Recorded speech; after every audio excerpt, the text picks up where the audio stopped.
chico yo quería ser artista, no sé por qué, pero quería ser artista. Bueno, mi madre tocaba el piano, mi tía también era artista y tenía un taller de cerámica y cosas así, pero bueno, la idea de ser artista me atraía desde chico, pero no sabía qué diablo significaba eso, no sabía qué pasos había que seguir, qué precios hay que pagar, qué beneficios, no sabía nada, solo tenía esa imagen y fui tratando de averiguar qué diablos era ser artista, ¿no? Bueno, en la primaria era el que hacía los mapas en el pizarrón, el retrato de Sarmiento con tiza, digamos, siempre me llamaban a mí para esas cosas, como que fui socialmente un artista antes de serlo, ¿no? Como que iba al kiosco de mi casa y decía, el artista, y yo le pedí una rodesia, ¿no? Y era como, fue antes una especie de estatus que de condición real. Con el tiempo, bueno, hice secundaria industrial y después iba a estudiar ingeniería química, no sé, un delirio, pero me di cuenta que no iba a funcionar y me puse a trabajar. Y mientras tanto, empecé a trabajar en el taller de mi tía y el taller de Araceli Vázquez Málaga, fue de los primeros, y después entré en la Purredón, que no terminé la carrera, pero fueron 3 años importantísimos.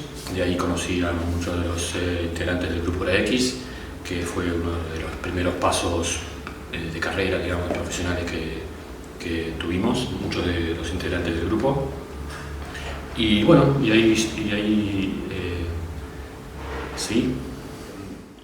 Al principio, como todo el mundo, me gustaba, no sé, los usuarios, ¿no? Dalí no me gustó nunca nada, pero Magritte, Paul Klee y gente así. Y un artista importante que conocí en un determinado momento fue Jean Dubuffet. En ese momento a mí me interesaban, sentía que lo que veía y lo que se hacía era un poco asfixiante y el aire puro lo encontraba por otros lados, ¿no? Por otro lado de las posiciones que veía. Y lo encontraba por el arte de los locos, el arte bruto, ¿no? El arte de los locos, de los drogadictos, de los niños, de las culturas primitivas. Ahí me parecía que había una libertad de movimiento y formal que me atraía mucho. Y a partir de ahí empecé a hacer cosas así brutas, pero claro, yo no era ni primitivo, ni niño, ni... Bueno, estaba loco, pero como todo el mundo, y no lo suficientemente loco. Entonces me di cuenta que por ahí no...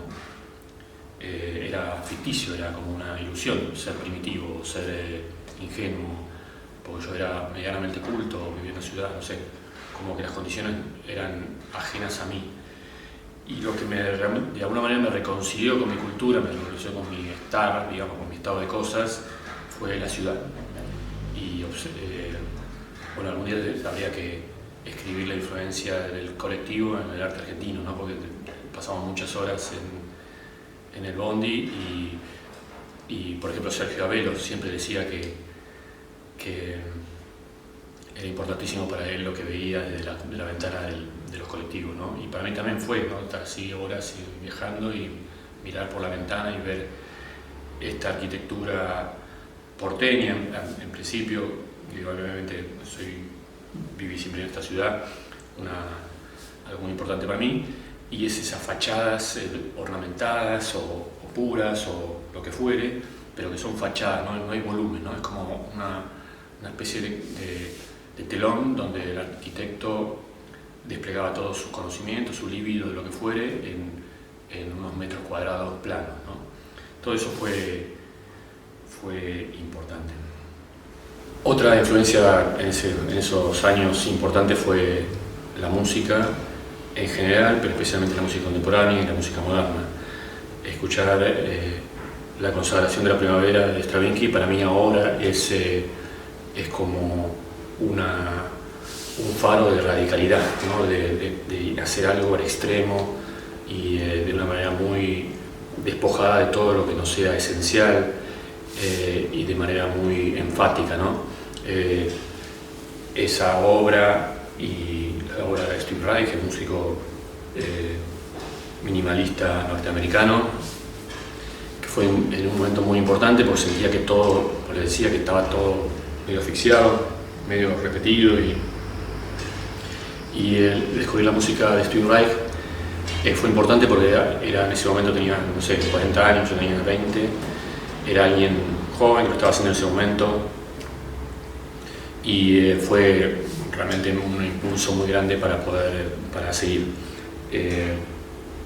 Así que la música contemporánea también fue y sigue siendo importante. Podría mencionar también esa secuela, Eric Satie y John Cage, que también me enseñaron lo que es la radicalidad. Me han preguntado muchas veces sobre por qué el blanco y negro. Es una porción muy importante de mi producción. No sé muy bien, pero creo que es un proceso de despojamiento. Empecé haciendo cuadros de muchos colores, pinturas de muchísimos colores, todos los colores en un solo campo. Estamos hablando de esa época influenciada por el arte bruto y por la pintura románica y muchas otras, digamos, por Gaudí, no sé, un montón de mezclas y de influencias que confluían en el momento que me ponía a pensar las pinturas hechas a mano. Y después pasé a una serie de pinturas, una serie que acá en la exposición está representada por la obra que está propiedad del museo, que bueno, quedaron solo un color de fondo, que era más o menos gris, más cálido, más frío, pero un gris pleno, y las líneas negras que representaban la sombra y las líneas blancas que representaban el brillo que pegaba ese relieve. Y bueno, después eliminé el fondo y solo quedaron las sombras, ¿no? Y la luz se fusionó con la línea blanca, que era la luz, se fusionó con el fondo blanco, entonces desapareció cualquier indicio de color y quedó esa serie importante de mi producción, que es la monocroma, ¿no? O bicroma, depende cómo definas. Pero sí, fue un proceso de despojamiento. Sin duda hice algunos intentos de cambiar el fondo blanco por otros colores, con más o menos felicidad, y utilicé el color cobre, color plateado, porque me parecía que ningún color funcionaba, como que cualquier color que ponía, cualquier cosa que ponía más allá de eso, era superfluo, que no era una concesión a algo más lindo, ¿no? Es que no tengo nada con lo lindo, ¿no? Al contrario, me encantaría que las pinturas sean lindas, pero me parecía que era superfluo. Mi manera de pensar la forma es bastante racional, involucra muy poco el cuerpo.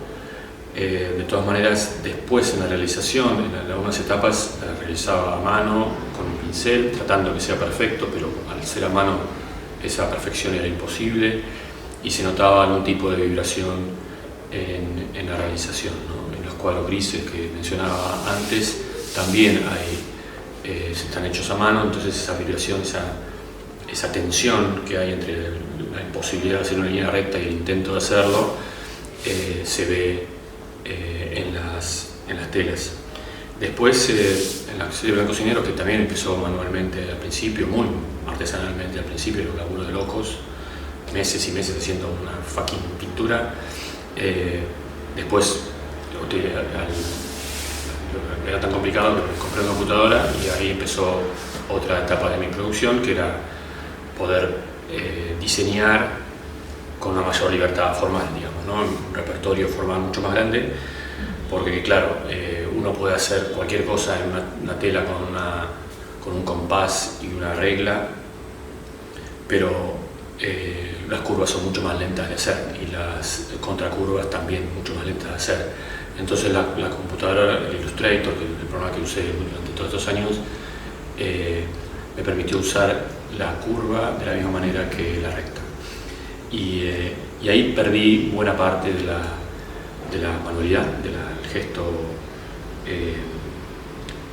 corpóreo, digamos, el gesto que proviene de la mano, aunque siempre hay unos retoques, si me sale mal y lo tengo que retocar, siempre nunca logré ser perfectamente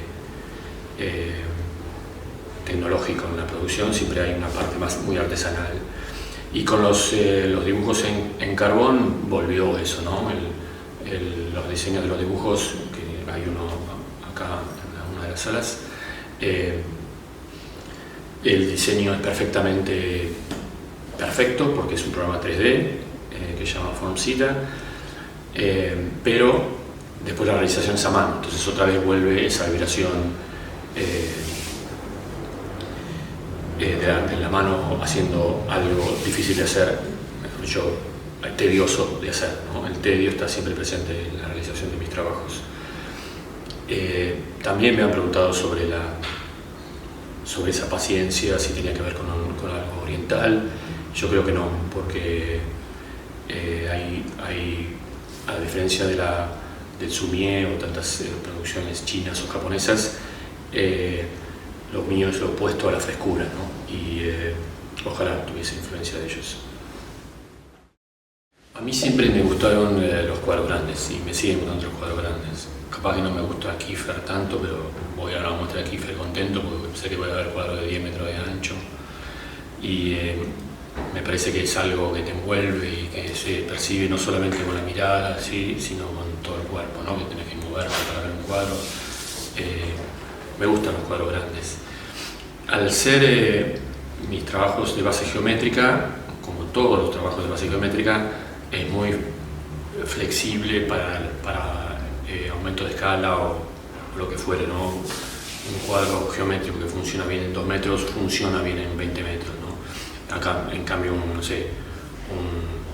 Gordín, una acuarela de Gordín, capaz que no funciona de la manera pequeña o muy enorme, ¿no? Tantos otros artistas que la escala es importante y la dimensión de la mano o del codo, o del brazo o del cuerpo es importante.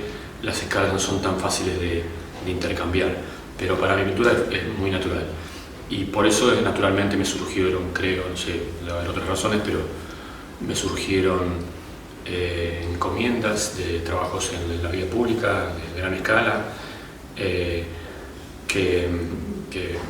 me gustan. Generalmente es un desafío físico y de ocupación del espacio que las pinturas no tienen. Las pinturas tienen su propio espacio, arman su propio lugar y son mucho más independientes en ese sentido, pero los murales y los trabajos en vía pública significan un desafío en ese sentido. Generalmente los usuarios son gente que no me eligió, ¿no? Que a mí me eligió el dueño del edificio o la autoridad de la ciudad o lo que fuere, pero después los que usan esos espacios son gente que no necesariamente está feliz de que yo esté ahí. Así que también es una responsabilidad eso, acompañar el momento de las personas y ya bastantes problemas tienen en la ciudad y bastantes interrupciones y bombardeo de información tienen como para que encima que me invitan a mí continúen con esos problemas, ¿no? Trato de acompañar, recurrir dentro de los repertorios de mi trabajo, recurrir a lo que más pueda acompañar el uso de las personas. Cuando Rodrigo Alonso me invitó a participar, me propuso esta muestra, yo no tenía obras nuevas para mostrar, así que le propuse hacer una selección de obras anteriores. El criterio fue muy simple. Quería obras grandes, porque me gustan las obras grandes. Elegía dentro de toda mi producción no obras que más me gustaban, sino las más grandotas. Y también que no hubiesen sido expuestas por lo menos en Argentina, ¿no? Que habían salido de mi taller, pero no habían tenido diferentes destinos, pero no habían tenido exhibición pública hasta la fecha. Así que ese es simplemente el criterio que utilizamos. Después se fue variando, puse un cuadrito chiquito que me gusta y un dibujo también que no es tan grande, pero era básicamente ese el criterio que utilicé.